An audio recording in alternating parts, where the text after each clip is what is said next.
Hey guys, Pete here, day 10 of the 12-day challenge. We're heading into the final straight, and yesterday we learned about the power of beliefs and why most of our life and our quality of life is governed way more by our beliefs than it is our external circumstances. So questioning that is always a good thing. In fact, the one belief you should question first is the one you're most certain about. And most people will go to their grave oblivious to that and stuck with the same model of the world as to they had when they adopted that belief, usually when they were in their teenage years. Anyway, that aside, what do we got today? Today, I want to talk about a superpower that successful people have. And that superpower is the ability to ask better questions. Now, listen to me. Questions are the steering wheel of the mind. Ask a better question and it sets you off in a much different direction than asking a lousy question. Remember what we said way back on day one. The brain's job, the mind's job is to justify your emotional state with your behavior. In other words, it'll always come up with an answer. So if you say, oh, why does my life suck? Your brain will answer you. It'll go searching. It'll pull out a filing cabinet and say, hey, look, because your third grade teacher said you'd never amount to anything. Yeah, because your elder brother was always first. But whatever it is, it will find the answer to the question. It has to reconcile and balance it. Yeah, it's very hard for the average human being to live in the space of a question, which is another skill that emotionally mature people have. So when it comes to superpowers and asking better questions, now I'm going to give you one here as part of today's challenge. And that is going to one of the smartest guys who hung around for a while in the 20th century, Albert Einstein. You heard of him.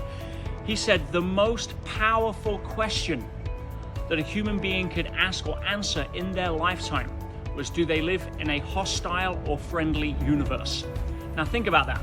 Those that are struggling right now, those that are fighting reality, those that are on the back foot, those that are complaining or stressed out, obviously have the frame that they live in a hostile universe. And if you look at it, the Darwinian survival of the fittest mentality, everything out there with teeth is trying to eat you, everything's trying to kill you, and you're all about self rather than other, then you're going to be struggling when it comes to facing challenges.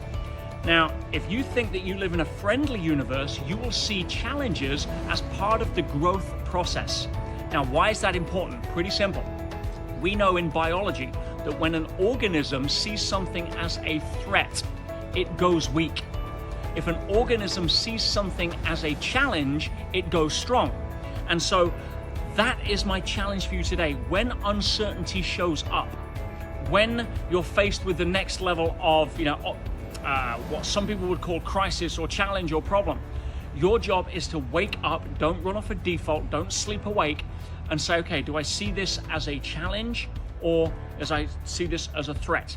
And if you live in a hostile universe, you'll see this as a threat. If you live in a friendly universe, you'll see it as a challenge. And so that is my challenge for you. See your problems as challenges, not threats. And if you can do that, you will start getting into a resourceful state. You'll ask better questions. Okay, what's great about this I've not noticed yet?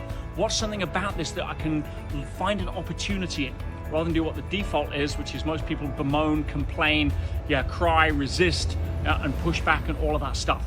And as you may know, I gave up fighting reality a long while ago. Why? It kept winning.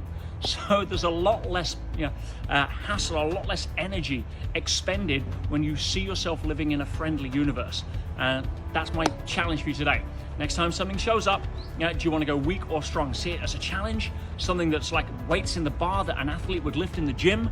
Or do you see it as, it's a hostile universe, God's picking on me, life sucks, I always have bad luck, all of that negative self-talk crap that the brain will justify your view of what you think the world is about.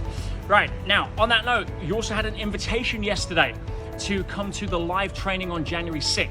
Now, I'm doing this because I really want to give you a masterclass in how to set yourself up to win for 2021 in a way that is going to allow you to automatically get into that state where you respond to challenge from a place of strength, where you can pull the laces tight on everything I've shared. So please don't waste this opportunity. I'm doing it live. It's my New Year gift to you guys, and we're going to have an absolute blast. You get to ask me questions, so I don't get to answer all of the questions here in the chat because there's so many of them and on different platforms. But on this training, you've got me live, and I will be there until the last question is answered.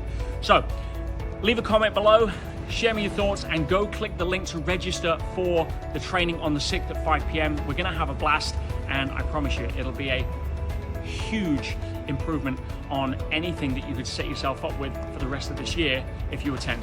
I'll see you there.